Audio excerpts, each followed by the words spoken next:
What's up, everyone? We are back. Best Ball Draftapalooza continues, and we're going to be taking a look at DraftKings Best Ball live drafting. Guys, DraftKings has finally brought out the big Best Ball promotions. So the buy one, get one still going for the Millie Maker. Got that one done. And there's another DraftKings, earn DK dollars with Best Ball drafts offer in the lobby. So make sure that before you, here we go. Best Ball week. It's just all of these promos. I'm going to do them in real time. We're going to sign up for everything in real time here, but we're trying to get in. I'm trying to earn some Best Ball tickets here. Opt in. Yep. Opt in. We got missions and all that stuff. So we are back and taking a look at DraftKings Best Ball once again here. And guys, just a little bit of injury updates here from Deepak Chona. Obviously, staying on top of these injuries is going to be key for us. Not a whole lot actually new today here. Some updates though, like Matthew Stafford is looking more and more questionable. Deepak says high re-injury risk here. So he's got an epidural going, but back problems are back problems, guys. So tack on some concern, not just for Matthew Stafford there, but for anybody associated with that passing attack. So Puka, Devontae, all that stuff, concerns, right? Because if Stafford goes down, that whole team is going to crumble, and all of the relevant pieces are really going to have a tough time. I don't buy that Jimmy Garoppolo can save the day. Jordan Love's banged up a little bit. Low concern, not throwing hand, nothing to worry about. A.J. Brown out right now with I believe an ankle injury of some sort, but it seems to be not serious. Minimal re-aggravation risk, no dip projected, so ignore. Right, Ladd McConkey been banged up a little bit, but no real reason for concern there either. Some bigger concerns though. Brandon Ayuk looking like best case. I mean, this is just stuff we've already known, but more and more confirmation keeps coming out that we probably won't see Brandon Ayuk getting meaningful snaps until mid to late October, and then probably not like relevant stats, because even when you come back, 6 games to ramp up, meaning if he comes back game 6 or 7, you still don't want to play him until weeks 9, 10, 11. And by that point, most of the season's over. So effectively, don't draft Brandon Ayuk unless you're stupid. And if you've been drafting with us here, you've already known that. So this is nothing new to know. Jaden Reed, 4 or 5 week injury. Guys, the bigger news is I'm hearing out of training camp, everybody out of the Packers organization is talking up Matthew Golden. He's catching everything. He's running routes. He's doing all kinds. So Jaden Reed or not, Matthew Golden continues to move up the ladder for us. I've got another player moving massively up the ladder we'll get to in a second. But here's another injury. Tyreek Hill, oblique, likely wouldn't cause missed time or dip week 1. Suspect a 2024 drop-off related to wrist injury was related to wrist injury, and he's avoiding due to mentality injury. Basically, what Deepak is saying here is he's not super worried about the injury issue for Tyreek Hill. Should be fine. So any fade of him, and I've been fading Tyreek as well all offseason, primarily because he just seemed washed last year, and also there's some attitude issues there. There's a lot of risk, Tua getting hurt, and it just seems like why take that chance where when he's going off the board, Garrett Wilson, Jackson Smith, and Jigba, so many other really, really good wide receivers are available right there. And that's really, for me, a big reason why I don't have a lot of Tyreek Hill exposure. I just think, why bother? We saw Tajay Spears got hurt in the preseason. Expect Tony Pollard to take over for the first couple weeks of the season. Deepak is saying 3 to 4 weeks injury. Data favors potentially playing week 1, but it'll take a while for him to ramp back up to full strength, meaning that we'll probably get, Tony Pollard getting most of the workload for the early part of the season. Najee Harris making progress, but we don't know what's going on with him and his eye. Anthony Richardson hurt the pinky the other day. He should be healed by week 1, but it was just a reminder that Anthony Richardson's always getting hurt. and he's probably going to get hurt real quick this year. Rashad White, groin day to day, 1 to 2 weeks, should be fine for the start of the season. Kenny Walker has a foot injury. I don't like that, right? Foot injury, what's up with that, right? How do you heal a foot? What do you do? So not an easy one to deal with. Khalil Shakir, high ankle sprain, 4 to 6 weeks, 20% production dip. Guys, this speaks to what I've been talking about. Not that we knew Khalil Shakir would get hurt or this is relevant, but I think that Keon Coleman is that guy this year, and I think he's going to break out, and we can get Keon Coleman really late in this draft and all drafts right now. And with Khalil Shakir either out of the way or limited the first few weeks, that's going to help us. Now, here's the big update. Buccaneers, quote, lean towards missing week 1, but if you listen to the long form of this breakdown, Deepak says Chris Godwin is very mysterious right now. We don't know what the deal is. He had the second surgery on the knee, and what Deepak Chona is saying is that there's a possibility this thing lingers for many, many, many weeks with Godwin. He might not be back for week 6, week 8. It could be very late season. It could be the end of October before this guy's come back. So massive risk for Godwin, definitely crazy best ball risk. But the takeaway for me is to get a little more aggressive with Emeka Egbuka. I think Egbuka has breakout star potential. We're getting him, again, super late outside of like the starting positions, part of the draft. So we can get very, very aggressive with Egbuka, especially with the possibility that Godwin might not just be out a couple weeks. We might not see him for 8 weeks, 10 weeks. Could be long. Could be a long time. So that's your basic injury updates right there. Let's get into our draft here, guys. We're going to be doing another DraftKings Millie Maker, and primarily because it is, they're promoting it this week. There's all kinds of freebies that we're getting for entering this. So let's acknowledge our partner DraftKings in this one and get into it. So, guys, football season right around the corner, and there's no better way to lock in your fantasy dominance early than with Best Ball on DraftKings, where you draft once and ride your roster all season long.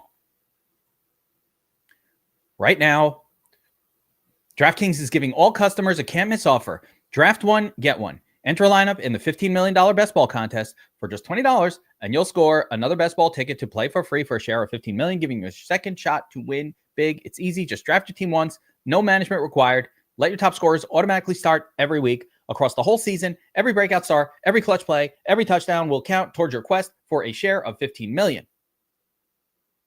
The crown is yours. All right.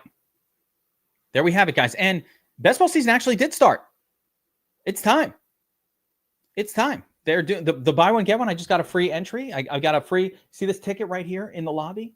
I entered a Best Ball last night just to get this free ticket right there. I got a bunch of these like $5 free tickets for NFL Week 1. Of course, as I often do, I got distracted midway through the draft. Turned my head for a second, turned back. All of a sudden, Quinshon Judkins is on my team. I'm like, oh no, how did this happen? This is a disaster. But that's how it went.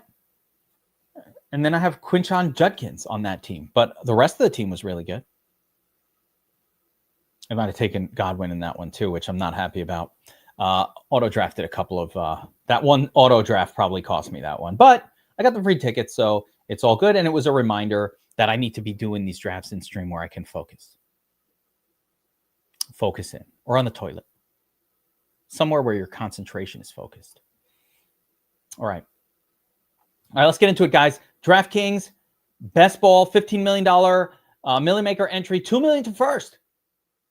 All we need is $20 and a dream for this one. So let's get into it. Here we go. Draft number 1.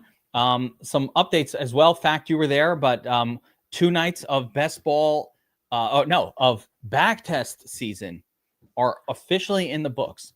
So what we've been doing is the last couple nights, we've done it twice already so far this week. We're back testing the 2024 NFL season We're looking at different approaches to using the domination station optimizer. We're making sure that we can replicate tournament winning lineups. We're experimenting with things like going very, very low on ownership, what type of caps to put on the different position groups. And the idea behind it is, let's kind of get our, if you want to attack tournaments this season, DFS tournaments on DraftKings, and you want to use the domination stations, you want to max enter a 150 entry mini max type contest, either don't just dive in not knowing what you're doing. The whole point of what we're doing is, let's hone in on our settings, hone in on our stacking, hone in on our correlative options, practice using real data from last year. And then when this year comes around, we got our muscle memory all ready to go. We already know pretty much what options worked. And if you joined us for backtest season, you'll note that when we did weeks 1, 2, and 3, I believe, just our basic setting approach for the optimizer that we've come up with, doing back testing, pretty much produced top 10 tournament winning scores on the first click, which was amazing. And it should not be that way. Week 5 was a little more brutal, but so far the first 3 weeks, 1 click, top 10. It's pretty good. So I think we've got we're getting our settings really dialed in for the upcoming season. So make sure you do that. Best ball season or backtest season probably continue tomorrow night. So we're going to take the night off tonight, but probably will continue tomorrow night in the DFS Army Discord. It is specifically and only for DFS Army paying subscribers, primarily because if you're not one of those, you don't have access to the domination station, and it would be really boring for you to practice using a tool that you don't have access to. If you're not subscribed to DFS Army, though, you probably just hate money, hate winning, hate hanging out with friends and talking about DFS. So, okay. But if you want to be part of the DFS Army crew, of course, promo code NFL25 gets you $50 off our 12-month NFL package. Or if you're an all-sports DFSer, the best deal around, promo code NFL2025 for DFS Army VIP, which covers all of our sports. All right, here we go. The board is live, and we are picking 5th overall. Anybody get in here with me? I don't think so. So if any of you are in this draft with me, let me know. But right now it's feeling like, no, where's my crew? You in here, fact? All right, so we are on the clock here. Jahmyr Gibbs, Justin Jefferson. I mean, I'm pretty much kind of forced to take Jahmyr Gibbs. Interestingly, I don't have a lot of Jahmyr Gibbs this season. I haven't been drafting him. I haven't been drafting Jahmyr Gibbs very much, primarily because I feel like a lot of the damage he did last year was because, it's been tough. It's been tough trying to get these, try to get the chat in these drafts with me, because these seem to fill just like that. So it's really tough. Oh, there we go. Rad Vlahovic.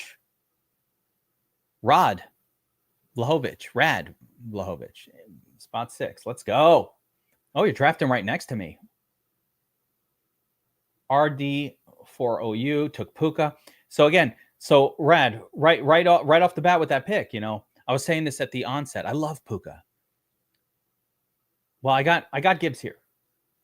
So we got our first share of Gibbs. And you're probably right. I'm going to get some, but I just didn't have a lot of him. But Rad, Puka Nacua, I said it at the onset. I love Puka, right? Puka's metrics are crazy. If he stays healthy, he's one of the most aggressive points scorers in fantasy football. He's awesome. But if anything were to happen to Matthew Stafford, man, so you're done. So that's the risk with Puka, but the upside is massive. And that's just kind of what it is. So you know what you're getting there. I would say the same for Achane with his quarterback.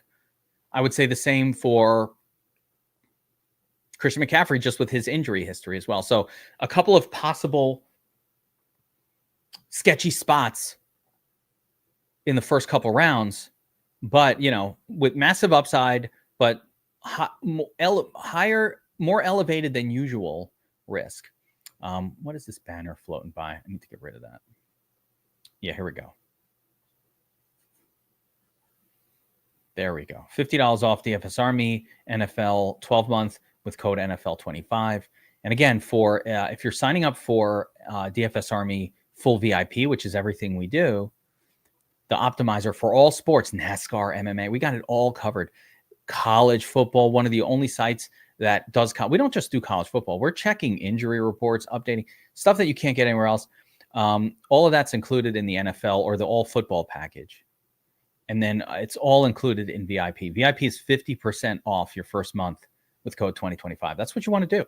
Get in there. Get in our chat. So talk about high danger, but really high upside lineup right there. You got a McCaffrey Achane combo that just happened. I don't know. That is wild. So let me see what we have going on for round 2 here. McConkey. This is where we could take a Brock Bowers, but I don't like to do that either. So I'm going Bucky here. Bucky, so we'll keep the RB party going with Bucky Irving. Note that Chase Brown went already, and once again you're seeing RD, you did it. So Rad, good job. I'm obviously a big fan of Chase Brown in the middle in round 2 here. I would have taken him ahead of Bucky Irving. AJ Brown, not one of my favorite picks. Probably my least favorite pick in round 2. Not just of this draft, but this year. Listen, AJ Brown's fine. He's going to pop for some games, but take a look at what AJ Brown brings to the table in terms of consistency, right? And this is the problem with AJ Brown. Look at this. Well, why don't you like AJ Brown? Here's why. Yeah, monster game. Got injured last year, whatever. Monster game. Big. Decent, and then 13, 5, under 20, okay, acceptable, 11.5, disaster. He has too many disaster spots. A 2, a 3, a 12. These are disasters for your stud. So I don't like AJ Brown for that reason. Sorry. Catch me outside. How about that? So here I can go Omarion, Kyren, or I can get another wide receiver. I can just go stud QB. I'm going to go with Omarion, and we're going to load up early at running back in this one. Yeah. I mean, in this one, it just keeps happening, Ray, and Ray Zanny, and he belongs there. He belongs right here where he is. He belongs like after Achane for sure. And then I think there's a real argument between like JT, Josh Jacobs, and Bucky and Chase for like, but they're all good. Everybody in round 2 is going to be fine. I just did the Gargano show today. Love Gargano, the radio show out of Philly, and I certainly wasn't going to tell them that I wasn't drafting AJ Brown in round 2. I don't go on Philly radio and say anything bad. Never. But what we were talking about was like in standard fantasy football leagues, I was kind of talking about my approach to standard fantasy football leagues for 2025. What I told them was generally I'm trying to come out of, after doing all these best ball drafts, my takeaway for my standard fantasy football league, of which I'm drafting a ton of right now against a lot of you guys.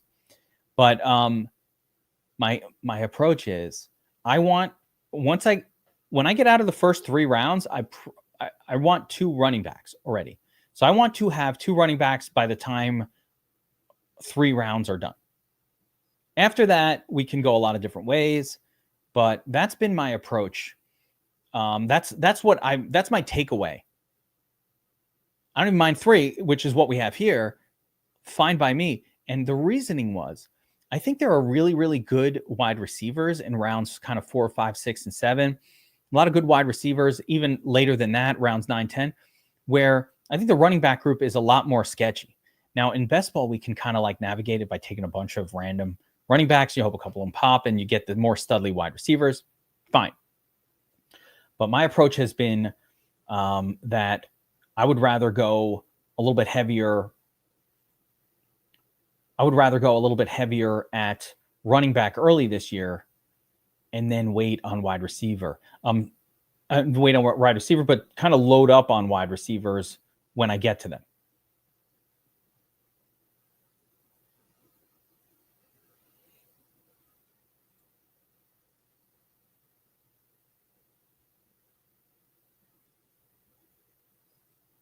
Yeah, this is what I'm talking about, Ray.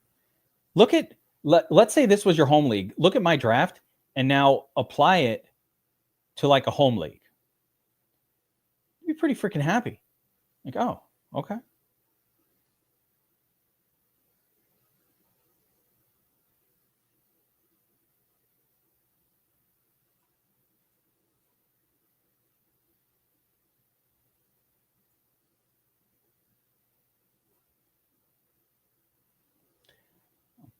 I'm a little down on DJ Moore, guys. A little down compared to where I was, but I just want to bring it back. If you start your home league out and you got Gibbs, Bucky, and Omarion in the flex, you're like, okay, all right, that's a good start.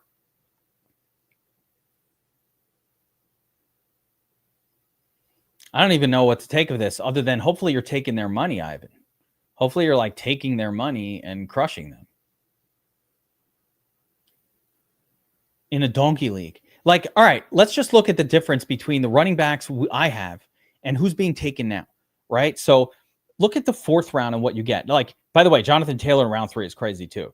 But so I got Omarion, Bucky, Gibbs, starting running backs on good teams that use the running back a lot. Kyron also really good. James Cook, questionable. Round 4. Trevion Henderson. Like Ray Zanny, by the way, you are being proven correct. Coaches in New England are saying these guys should split. Ramondre's still our guy. So your whole Ramondre love thing, Ray Zanny, is kind of coming true, except I don't think either guy is going to be particularly useful. I don't think it's going to like work out that great, but I think it just hurts one guy rather than helping another. Right. So, but it, all right.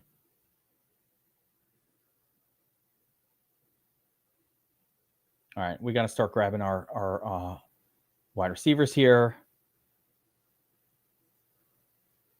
I'm going to go Pickens. So where was I? With Pickens on my team now, I could consider Dak Prescott stacks. I got DJ Moore, so I can now also consider building a Caleb Williams stack here.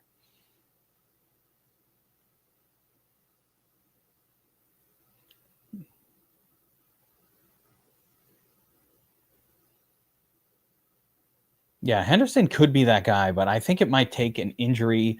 I think it's like a later season thing. And I definitely don't love it. So it's fine for best ball. In best ball, we need a team to kind of hang around and then come on strong late, make the playoffs, and then, be peaking around the playoffs. So that's fine. But if you think about a guy like Trevion Henderson if you take him as your RB2 in your season long redraft league, you have to start him and kind of wait and take these sort of mid games until he finally has, until what you're hoping is that he eventually breaks out and takes over the spot. I'd put RJ Harvey in that mix. Like, I don't think RJ Harvey is going to be very good early season. He doesn't even look like he's going to start, and he's certainly going to be splitting touches. He's not a workhorse. These guys are not splitting touches. This group here, especially the first 2 round guys, none of these running backs are splitting touches. That's why we like them. These guys are all coming with question marks to splitting touches. RJ Harvey's not even a starter. Again, Trevion Henderson, not the lock button starter on his own team. Breece Hall splitting carries with 2 other guys. Fuck that. DeAndre Swift probably has the role. Yeah, James Cook, candidate for regression. Here's what I would ask you about James Cook. For as good as his year was last year, the thing that concerns me, and I like him in best ball, don't get me wrong, right? I love him in best ball. It's fine. But the thing that concerns me about Cook is the thing that concerns me with him is it was all touchdowns, and he was only getting 50% of the carries by sort of the end of last year. So his touch counts went down massively. And I was like, what's up with that? What's up with that? Why do they only have him on the field 50% of the time? That's not cool. So, really, what's up with that? Right? So I don't like that. Hell no. Oh, he took Emeka Egbuka, leaving me Ricky. What? Really? You're going to leave me Ricky? Thank you. I was thinking about Egbuka or Ricky Pearsall there, so, I didn't have much choice.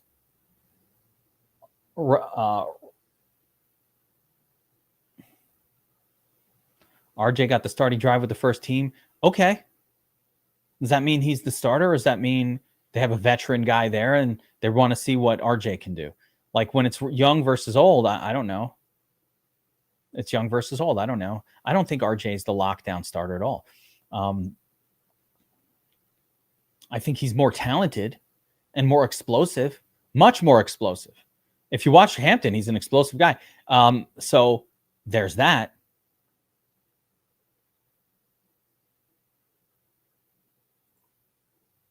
If he doesn't get you 10 touchdowns, you're not going to be happy. If he does, that's the problem with James Cook is somebody that in Dynasty, for example, now that I actually signed the contract, I might change my mind, but he was somebody in my mind in Dynasty that I would be more on the, I want to get rid of this guy side than I'm trying to acquire him. Wait, tell me more about this. What? What?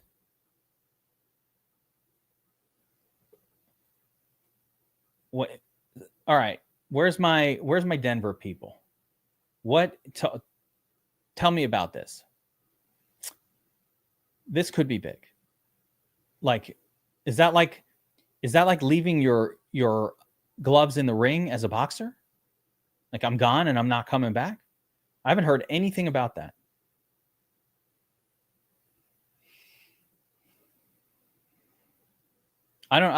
Talk to me more. Give me more details on it. I have not heard about this.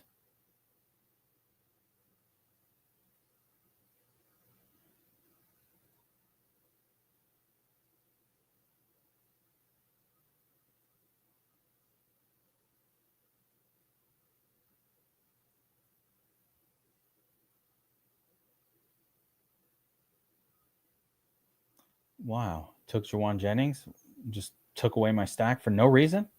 Why would you do that? Not cool. Not cool.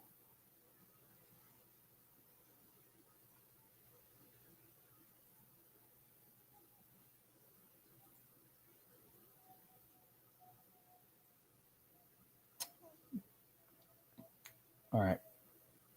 We've got our fourth wide receiver. We've got 3 running backs. And for the next few rounds, we're going to have to shift focus a little bit. I need to know more about this RJ Harvey situation and Dobbins.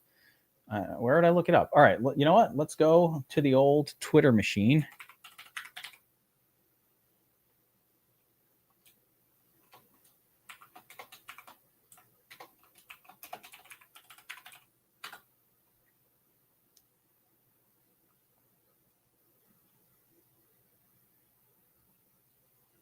These are people saying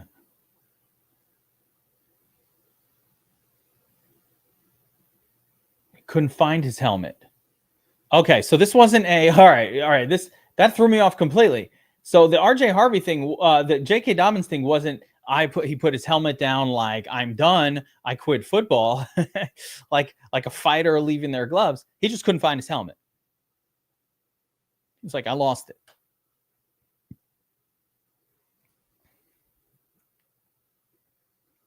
Now that has me thinking, now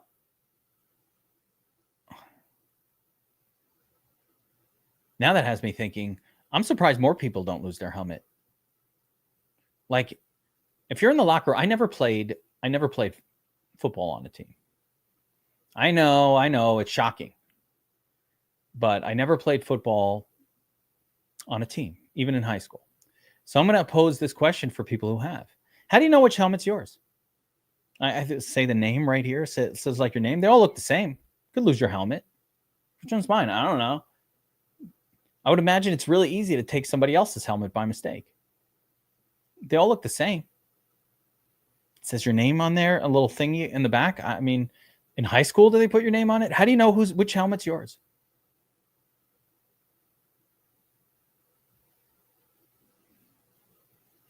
Yeah. I regret it, though. I regret not playing. I wish I did play. Technically, I could have played. My school team was not anything where, like, as physically non-threatening as you might think that I look, which, okay, I'm not going to disagree with it. But, let's get Evan Ingram. But as unthreatening as I physically look, I could have made the team in my high school. We were that kind of a team. My issue was I didn't know that for when I was a freshman, I didn't know that the football team started practicing, 2 weeks, almost 3 weeks before school started. And I wasn't around. And by the time it's like, oh shit, there've been tryouts already happened in August. What the hell? Yeah. The chin strap in the mouth. Oh, there you go. That's how you tell. Never really thought about it. Jay Fiddlesticks.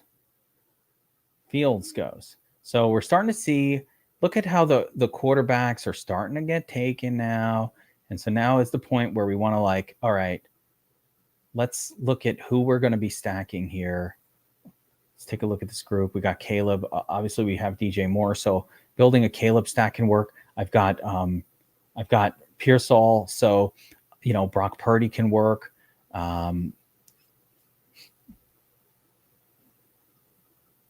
Even with Pickens and Dak. So looks like we're going to grab us a QB here, one of these guys to kind of build a little stack to get going with.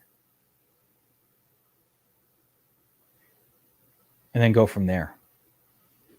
Do you guys have any takeaways you want to share in the chat? Any takeaways from preseason so far? Any hot takes out there that you guys want to share from the preseason that you've been thinking about?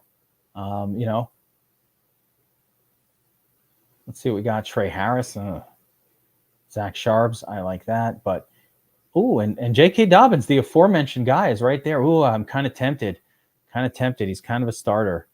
And I like Keon Coleman as well. But I think I got to get a QB going here. So let's start with Dak.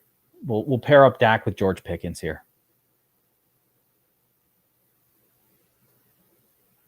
Hell week. 3 practices a day, nap rest period between practice. Really? In high school? Maybe I couldn't have played. 4:00 in the morning. Jeez. There's 9. What's up, brother? Am I on the clock in our drafts? I'm always on the clock.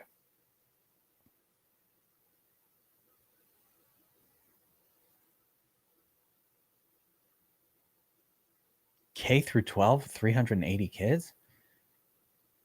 K through 12, 380 kids? I'm just trying to math that out. I'm talking like 20 kids in a grade. Where? Big Betty Beaver. Are you from like Amish country in Pennsylvania? I picture that sounds like back in the day when they had like one schoolhouse. Yeah, 24 kids. I'm saying, like back in the day when they had like one schoolhouse in the town and all the kids went to the same, it's like 2 teachers for everybody. 24 kids in your graduating class. 1 hour from Albany. Ugh. I went to school in SUNY Albany, by the way. I know the area.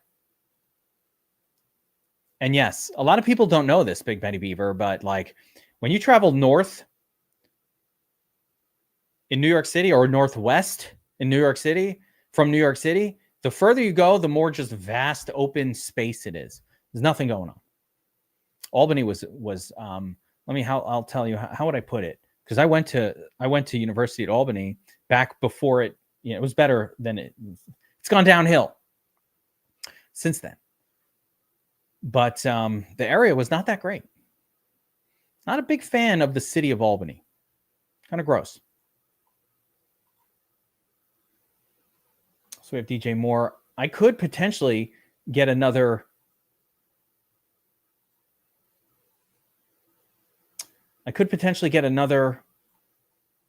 Quarterback on this run. We already have our tight end. I could, can grab Loveland, but I wouldn't mind trying to grab Loveland and then maybe getting Caleb on the comeback, but I'm not sure Caleb will be there for me on the comeback. Could also grab Marvin Mims Jr. here. You know I love Mimsy.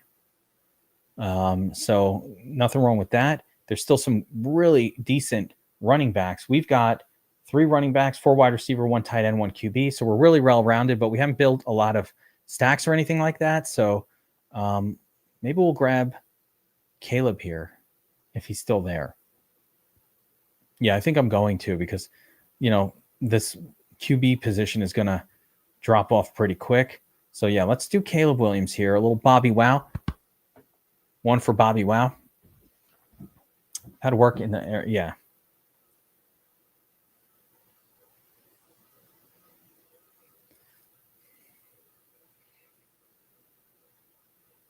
It's got to be hot in South Carolina in August.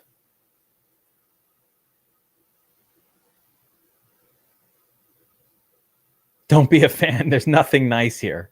I like that, Big Betty. Yeah. SUNY Albany. They hit me up for donations. I'm like, why the fuck would I donate? I paid. I don't understand why people. Let me give you a whole other thing. Just as we're going off here, why do people donate money to their alma maters? Somebody explain that one to me. I don't get it at all. The fuck would I give them money? I paid to go to school there. You want me to pay you again? I don't get it. Why do people do that? You love the team? Yeah, we need more cement. I had great times in SUNY Albany, though. Big Betty Beaver, I've got stories. I can entertain this podcast for hours with just stories of crazy shit that I did at SUNY Albany. We are building a Caleb stack here. I'm adding Luther Burden, a.k.a. Luke Burden, to my DJ Moore stack. Washington Tavern. Hell yeah. Washington Tavern was my spot. They had great wings. These other Pearl and Lark Streets, I don't think they were there when I went there. So I don't know what those places are, but we had Washington Tavern. The big bar at the time when I went there was called the Lamppost. And I went back to visit Albany about 5-6 years ago on a trip to Montreal. I stopped by and Lamppost was gone. The bar was gone. Everything was gone. Washington Tavern was still there. But the primary bar that I used to go to, which was directly across the street from my house where I lived off campus, gone. Replaced with it's like a fast food kitchen of some sort now. Like 3 or 4 different kind of fast food restaurants where the old bar was. They had no issue allowing under 21-year-olds into that bar.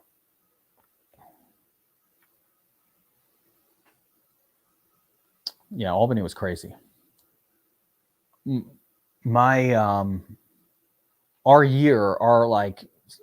graduating class, whatever you want to call it, we were single-handedly responsible for having Albany cancel this festival that the city used to do at this park every year with bands and all this stuff.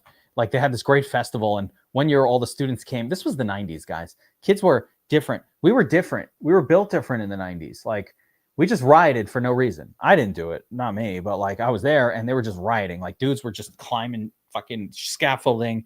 It was like the last day of Woodstock 99, but in Albany.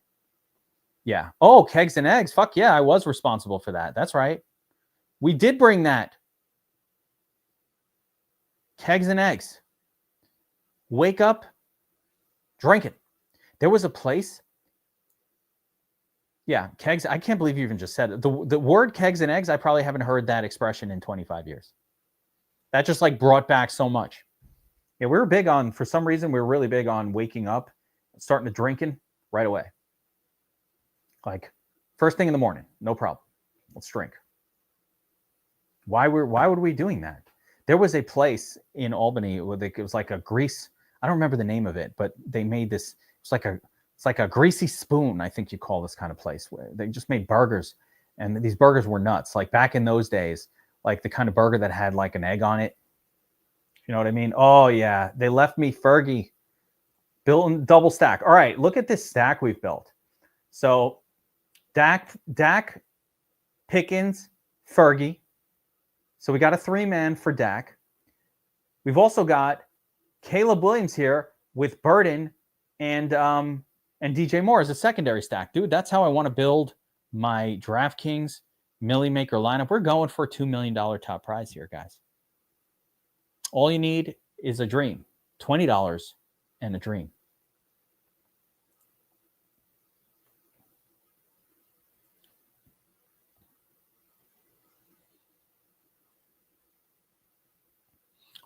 Longest Shoreman, people are soft now. Kids are soft. Everybody's soft.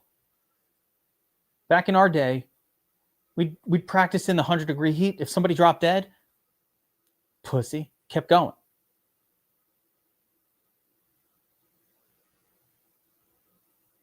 What, Ricky? I got a Ricky week 17 stack? Okay, I'll take that too. I don't look at like secondary stacks like game stacks, really. It's not something I pay a lot of attention to.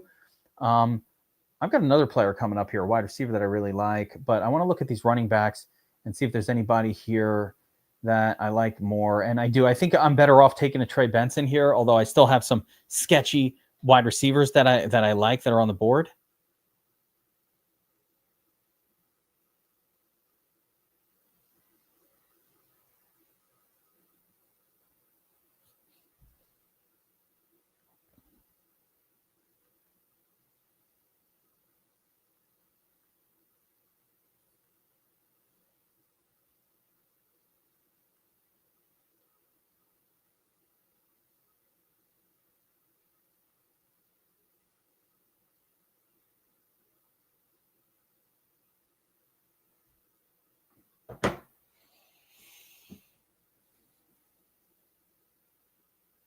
Let's get the draft board up on the screen here and see where we're at.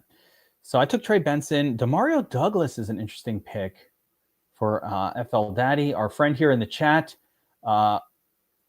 Rad. Let's see what Rad's doing. Puka. Let's see what Rad's been doing last. Brenton Strange. So filling out those tight ends.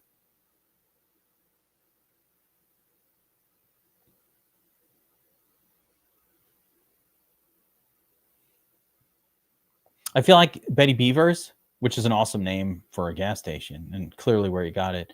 Is that just like a raunchy version of Buc-ee's? Because Buc-ee's got a kind of a beaver on there too, but a different name. Bucky the Beaver. Yeah, I see here. This is what I was expecting, which is why I grabbed the running back there.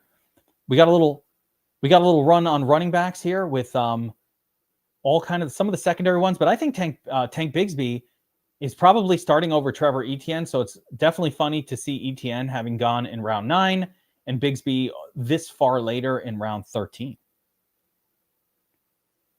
Oh yeah, I love that backup. Jacory Krosky Merritt. I like it.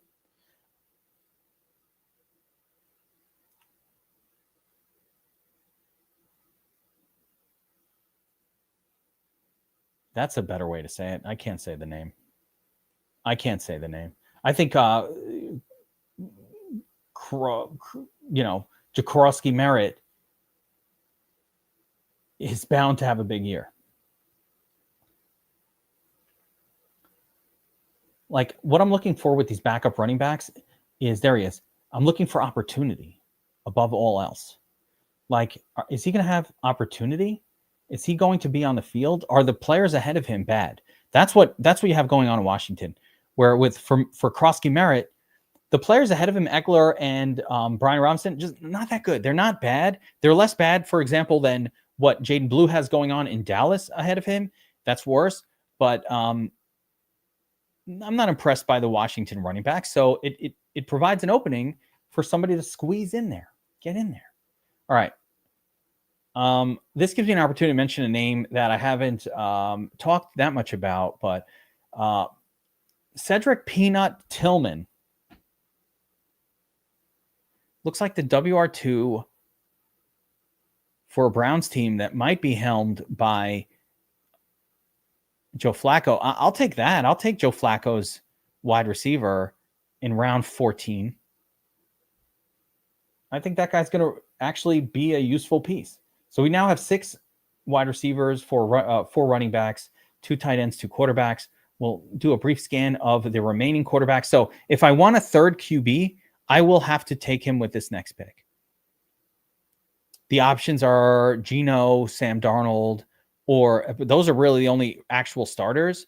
But after those 2 guys, we've got Daniel Jones, who I can wait a little bit. And I think Daniel Jones will be a starter. And I also think Jackson Dart will be starting by week 7 or 8. So there are some other backup quarterbacks. So if we miss this round, I might be able to get like Dart Jones, but I think that Darnold and Smith will be gone. Smith, you want to hear something crazy? Sam Darnold is my highest owned player in all of best ball so far. Of all people, Samwise the Scared is the guy I have the most shares of. And I think I know why. I'm just taking him because the value's there. Like, I don't have any special love for Darnold. So the value's been there. So like, why do I have so much exposure to Darnold? It's because I think, why is he still there? Why is Darnold still available with this pick? That's the question. And my thought is, the reason I think he's still available is because people think that he's going to eventually be even replaced by Jalen Milroe, the running quarterback that Seattle drafted.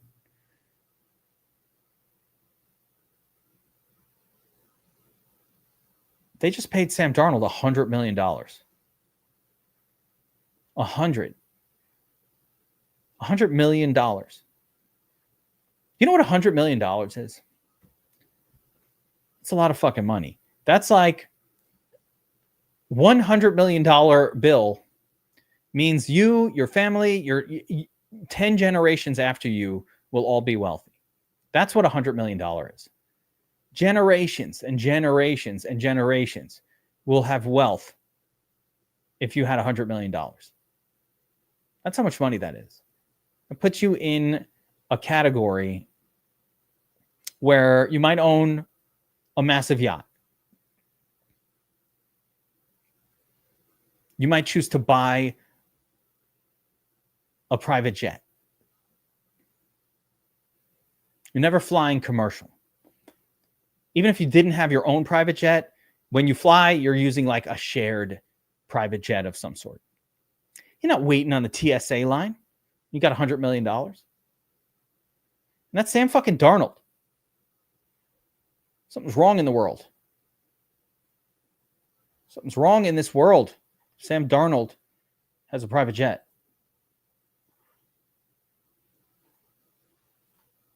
It's not right. Fucking Sam Darnold, private jet. We've got 2 tight ends, 3 quarterbacks, 4 running backs, a bunch of wide receivers.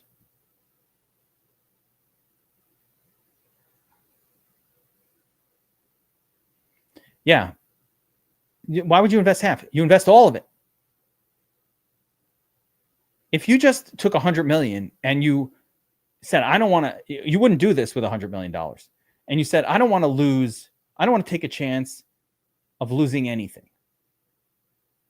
He said, I'm only going to put it in things where I can't lose, right? So basically, if you have $100 million, if you had $100 million, you put in a 4% muni bond where you don't even pay taxes. You're taking in $4 million a year tax-free. That's what $100 million is. Your income from that in the most conservative possible investment is $4 million a year after tax. Now, if I took in $4 million a year after tax, do I need to go on commercial flights? No. Private jet, me and my family, 40 grand. Okay. 70,000. Cool. I'll pay that. No problem. Ingram was great last year. Ingram has been a beast, but Ingram, if we're talking Evan, was on the Jaguars last season, and now he's on. I love Ingram. Ingram's on a Broncos team that absolutely needed a tight end, young quarterback, gonna lean on the tight end. So I love Ingram this year. I think Ingram's gonna smash. Like I like him as a TE1. I think he's great. And then we backed him up with Fergie on Dallas. So our tight end group is good. Here, what I want to strengthen If I'm strengthening one group here, I want to just continue to strengthen these running backs and wide receivers. Yeah, I can squeeze another TE in there. Just maybe Jatavion Sanders, Waller. Should we do Jatavion this next pick? Should I try to grab another sort of mid wide receiver? Yeah, let's get that. Let's get the tight end. We'll go JT. We'll go JT here. So this team is built really well. I again, when I'm focused, I'm good. Yesterday, you know what happened? My fucking monkey brain. I'm doing the draft, and then all of a sudden, on the left side of my screen, I got the draft going right side here over there, right? But left side, where you guys are, somehow I opened up some online poker. And I find myself playing hands while drafting. The next thing you know, I'm in a pretty exciting hand. And I look over and I've auto drafted the last two spots. And I'm like, oh, shit, I did it again. The lesson is, if I'm going to do drafts without paying that much attention, I'm going to not maybe do the Millie Maker and maybe I'll do the play action or like a $3 one. Because doing the expensive one not working out. Guys, some WPT gold. I don't know what you're saying. Oh no, that's not where I played. I played on betonline.ag, but I need to find some other spots to play. I just play on BetOnline because I have an account there. Oops.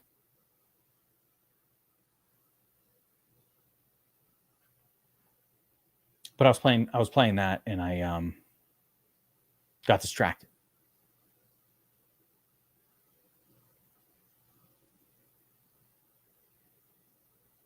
Calvin Austin. So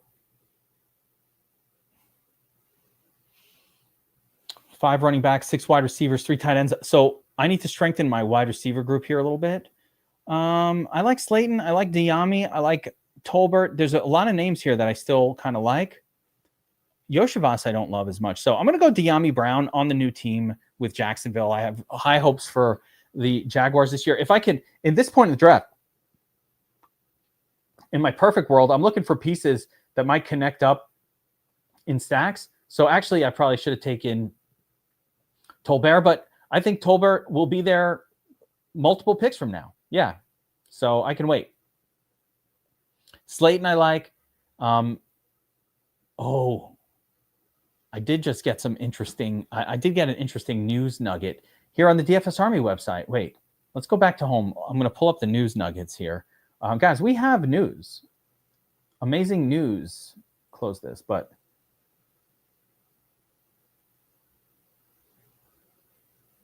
oblique injury. Browns could start Shedeur again. See, I've turned off the draft and now I can get distracted, but I'm looking for a news nugget on James Cook. Adonai. Yeah, here, this one, guys. Adonai Mitchell dominating Colts training camp. It's been dominating. If you're a best ball bro, you liked Adonai Mitchell already. Where is he? Should we go with the news and the dominator? Yes. I'll take a chance on him. What about Krosky Merritt? He's gone already. Okay, too late. He's gone. Rad for you. You're on auto draft, bro. Don't do that. No auto drafting. Adonai Mitchell. Adani.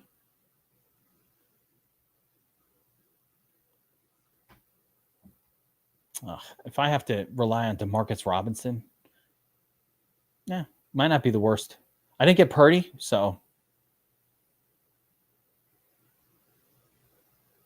Okay, let's stacking on leagues. So Nayland Geyser, can you just be a little more specific on what you mean by leagues? If you're talking about, is it a good idea to stack in your best ball league against like 12 friends, for example, not a big tournament, but just against your buddies, or a 12-person contest on DraftKings. They're called sit and goes on DraftKings league, right? It's called the sit and go, and you draft against. So I'd love to do. Let me ask the viewership here, guys. Would you be interested in doing league sit and goes live drafts here on the show, like in real time? So rather than doing a Millie Maker, we all draft against one another in a league fast, in real time, and it's a 12-man, let's say, and standard season-long rules, that kind of thing. Let me know. Tolbear, the Tolbear report. Let's go. Thank you. Finish up my Dallas stack there, but yeah, I'm going to try to figure out if I can create one, if that's doable on the DraftKings format. I'm not, it's where it's just us and not like randos, but I will. All right, so I'm going to look into if I can create one of those, and then we'll do it on one of these streams. I'll just set it up. Bam, I'll drop a link and we'll all join and we'll draft against one another real time. That's kind of fun, and we can critique it in real time. Yeah. All right. So everybody's down. So cool. I will see about if I can set that up somehow. It'll just be like a $5 league. It'd be a $10 league. I don't care. In full season, you do not want to stack. No, it's the opposite. You want to go best player always. Avoid, as a matter of fact, not that I purposefully avoid stacking. Stacking is not going to help you in full season. That is an incorrect thing that best ball bros do because they don't know any other way. If you're watching these streams, we were doing some eliminator contests, other kinds of contests that act more like a league, and you do not want to stack in those. The people who are stacking, they're doing it because they're so programmed to stack everything that they don't even understand that philosophy specifically doesn't work in leagues. And let me explain why. It doesn't work. It kills you. In a league, I'm going head-to-head against somebody. I want mean scores. I want average production. I don't want I definitely don't want a bad game from anyone. But let's say I stack a QB, and I'll give you an example. Last year, Josh Allen. Let's say you had Josh Allen last year. He's amazing. Josh Allen's carrying your team. He's great. The stack didn't matter. But week 15, I think it was week 16 last year rolls around. Week 16, Josh Allen puts up a 5. So you made the playoffs. You're all good. And then Josh Allen has a dud. Well, guess what? If you stacked him, the people that you stacked him with also put up a dud. And guess what happens then? You lose your week. You're out. You had this great year. It doesn't matter. One dud from your quarterback, if he's stacked, loses you the week every time. And why the hell would you want that? Absolutely not. Ayuk has to be off of your list completely in best ball. Ayuk, and now I'm leaning Godwin might be in that. Ayuk is a complete no-go. As a matter of fact, I'm going to update my best ball rankings. Ayuk effectively is off of them because in best ball, a guy who's going to be back week 6 or 7, but take 3 to 4 weeks to ramp up. Sure, he might be there and be up to speed by the time the playoffs roll around, but you're not going to be in the playoffs, so it doesn't matter because you had Ayuk. Yeah, fully off the list. Fully gone. No Ayuk. I'm pretty happy with the team we drafted here, guys. Let's take a look at some of these, but I'm pretty happy with the team I drafted. And let's get into it here with I went running back heavy. Notice that the rest of the field, some people did it, but most of the field is not doing that. And I agree. It's not official. I always think we'll just wait till official news comes out about Ray Rice, by the way, Soups. Everybody is an idiot. Everybody's an idiot except for us. Everybody's an idiot except for us. Watch. I feel it in my bones. CMC, I like him, and I have no problem in the top 10. So I think the upside, Nayland Geyser, is enough with CMC and what he brings, the fact that he's healthy right now, what he brings to the table. He should be RB1 overall. So getting him pick 8, 9, 10, it's worth it. If he gets hurt, he gets hurt. Shit happens. He probably has an elevated injury risk compared to, let's say, the other running backs in that zone. But do I really feel better about, like, let me put it this way. I'll ask you this question. Nayland Geyser, and then I'll answer your question, Todd N. But Nayland Geyser, I'll ask you this question. Do you take Devon Achane?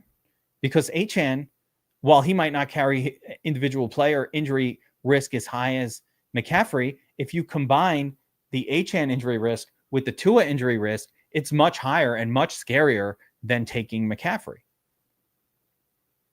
Much higher. So I'll address that one. Yeah, I like CMC, so I'm about it. Ivan, Brees dropping to the 4th might be too soon for him even. I don't have Brees. I don't. He's another guy. Guys, be careful. The Jets look like they want to roll 3 guys out there. That spells doom. Round 4, round 5, that's the correct spot. It's not even a bargain in round 4. It's where he should be. Eliminators. I'm not maxed out. I'm continuing to do them. But, Todd Ed, we have been sponsored by DraftKings for the month of August here on the Draftapalooza. So we're doing Draft Ball. We're doing DraftKings only because DraftKings kindly sponsored the show, and we appreciate them for that. You know who didn't sponsor the show? Underdog. So fuck them until they come in and do something. But no, I still like those eliminators, and I'm still drafting them. I do want to max it out. I believe that so far is really my favorite format that I've come across. And I'm talking to DraftKings about creating a format like that as well. We're working on it.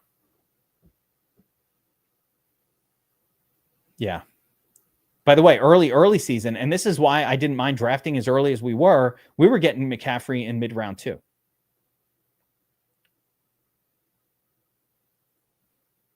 I like this as an approach for all.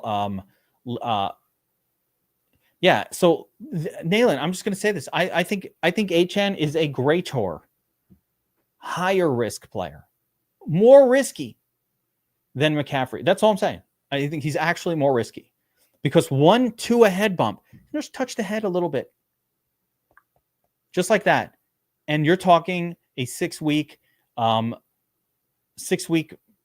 no play for Tua. The slightest hint of a concussion, he'll be out for a month and a half and possibly a whole season.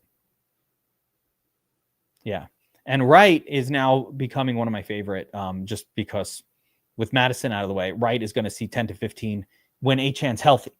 And if Achane gets hurt, Wright is going to get 30 carries a game. And I just think Wright is the kind of running back that might actually do okay, even if Zach Milson is in there for, he's not going to do great, but he might be okay even with a backup quarterback. Yeah, no, I think McCaffrey's a better risk. But the way I did this draft, we got our 3 running backs. We got DJ Moore, George Pickens, Ricky Pearsall, and Downs in our next 4 picks, right? So I'm always kind of basing who I want to QB stack on just who randomly I take. Pearsall was just there for the taking. Like, I don't force it.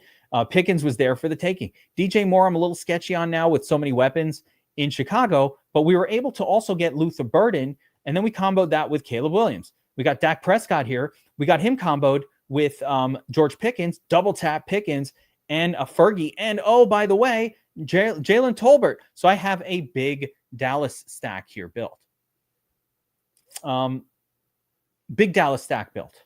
Sean Tucker, one of the last picks. That's a good pick there, too. I got, hype. I got hype machine Adonai Mitchell paired up with Josh Downs. So a bit of I'll call that a bit of a secondary stack. No QB, but we got Downs and Adonai. If Adonai kind of emerges as something, that's cool. We got big play wide receiver, De'Ami Brown. Listen, De'Ami Brown is the perfect piece for your best ball team because he either catches a touchdown for 40 yards or isn't involved. And that's the kind of player I want in round 18. That a player like that who will elevate. Even last year, look, you're like, who the fuck is De'Ami Brown, right? I would never take this guy, except there were 2 weeks last year where he would have hopped up potentially and been in your lineup. And now we get a better QB, a better offense, a better coach. Everything's improved for Jacksonville, so I'll take it.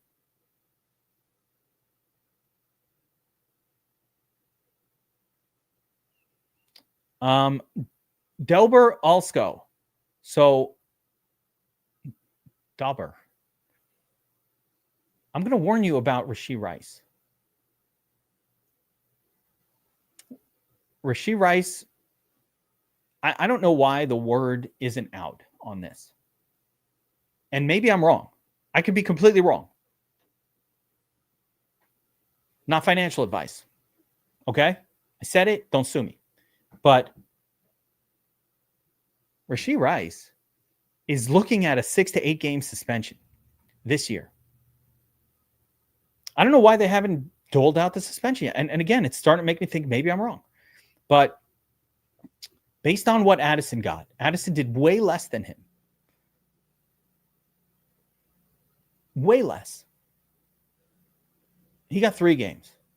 Rashee Rice harmed people, hit and run. He's going to jail for it. I don't see how he gets less than 6 to 8 weeks. Tight end, sadly, in best ball, I don't think Judkins is draftable even in the last round. I don't see how he plays. He's not even signed. I don't know what the fuck is going on. He might never play a snap in the National Football League. I don't know what's going on with him. I'm a dynasty guy too. Judkins was unfortunately my first dynasty draft. I ended up taking him with pick like 7 in of my rookie draft this year. I have 1 share of him, but like I don't know that Judkins is ever going to play National Football League football. I just don't know. Why isn't he signed yet? I get it. He has a domestic abuse thing, beat up his woman. Listen, it's a bad start.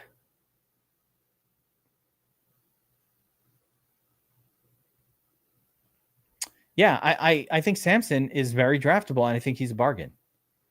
I think Samson, you get him very late, obviously. I know who Ford is. Ford is probably going to be the starter, but Samson looked good in camp. Ford is an unexciting player.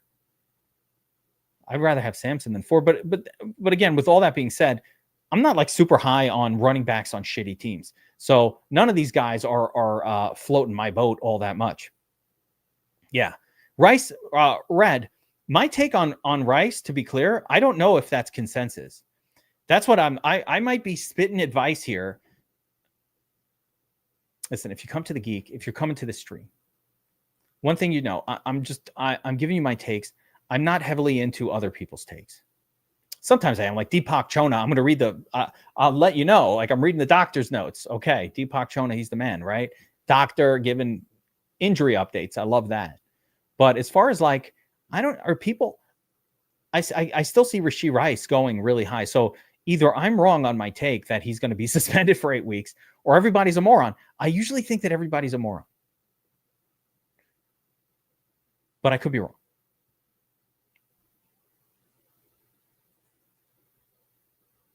Yeah, I've heard good things about Samson in camp, but I don't think the situation is going to be that great for the running back in Cleveland regardless, just because, I think it'll be Brown and Samson.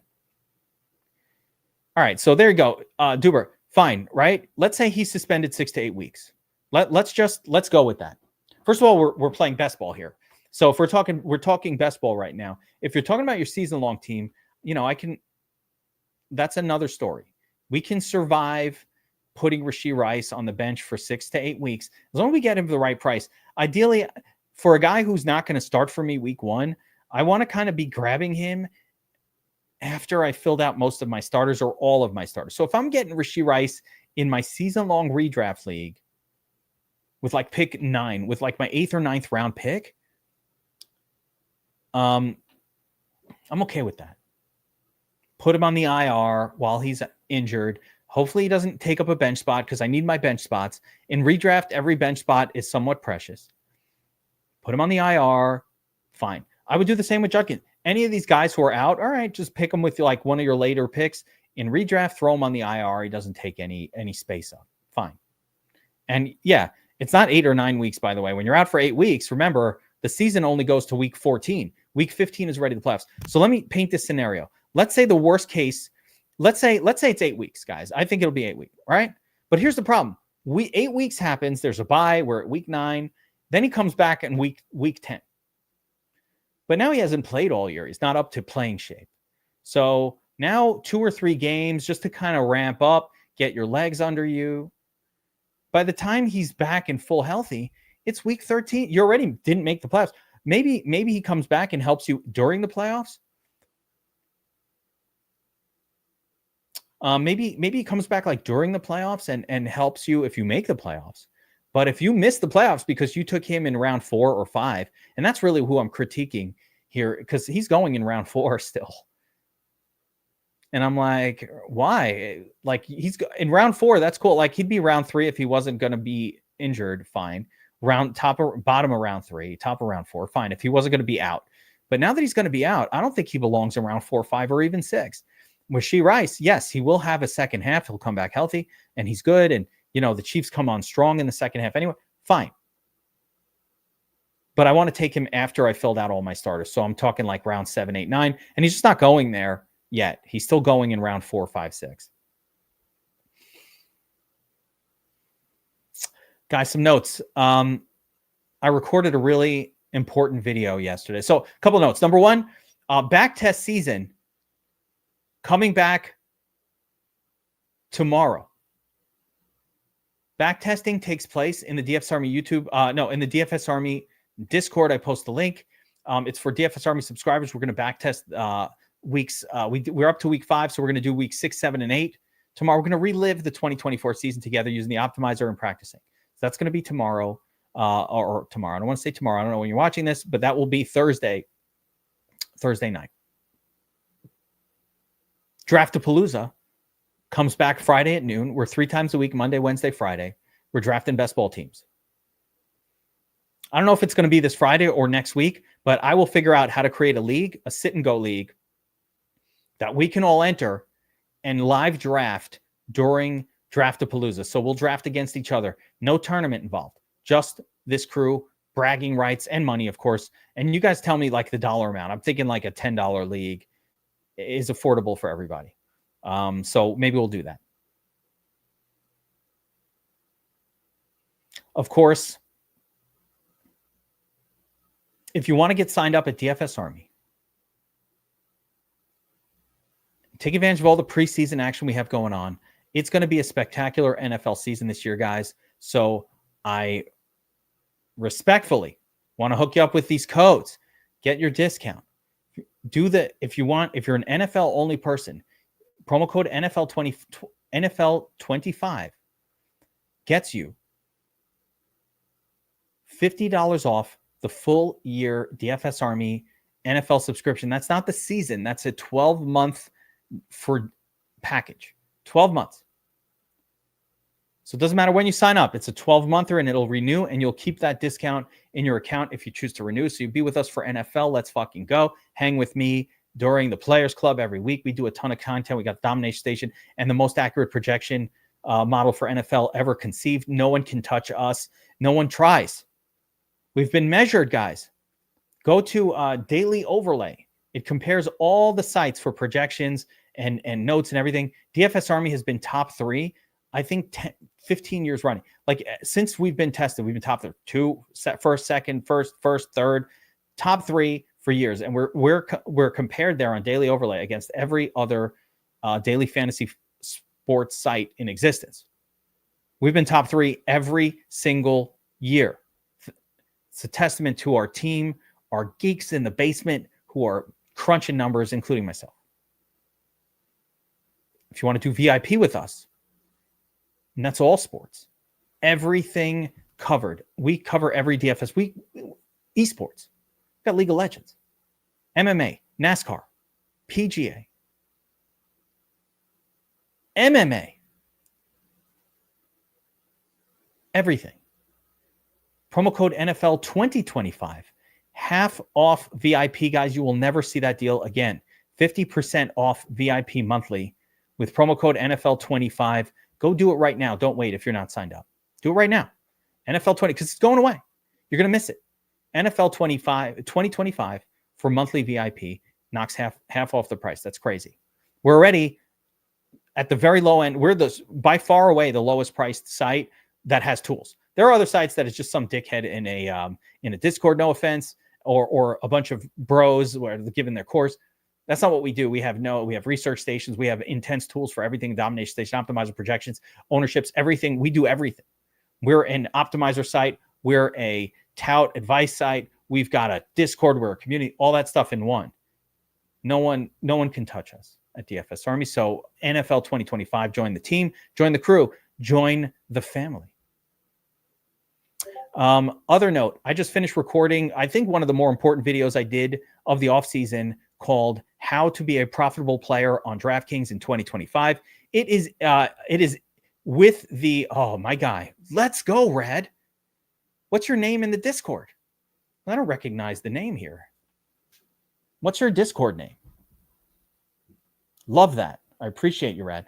But I was going to say, a really important video I recorded today. It's with the editors now. It will be out later. It's called How to Win on DraftKings in NFL, DraftKings NFL in 2025.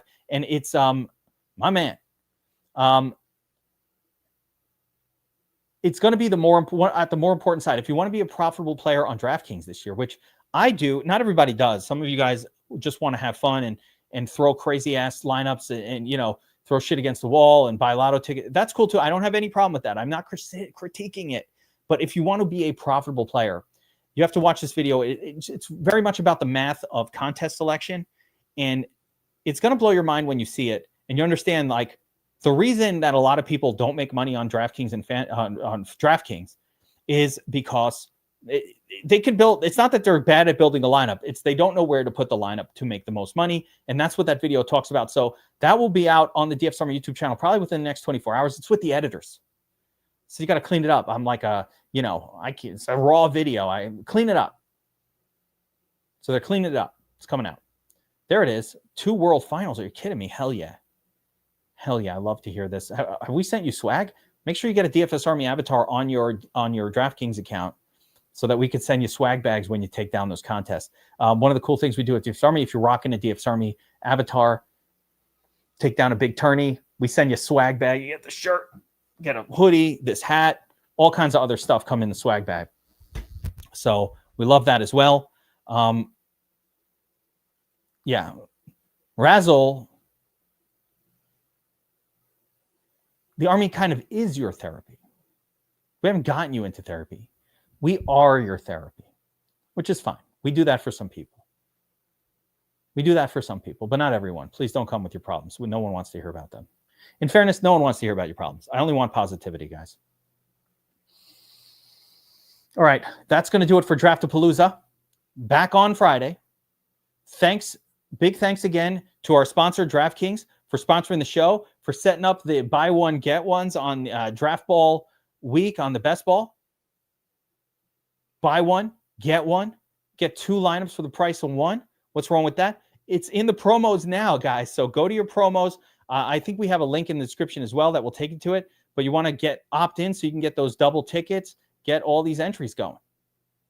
And we're going to keep prompting DraftKings to give us more goodies for this show. That's what I'm going to do. I'm going to pluck little goodies out of them for you guys. So be on the lookout as well for the sit and goes and a league. Maybe we'll do that on Friday, maybe Monday. I don't know. I got to see when I can get that set up, but we're going to do that. Good luck, everyone. I will see you guys next time. Take care, everybody.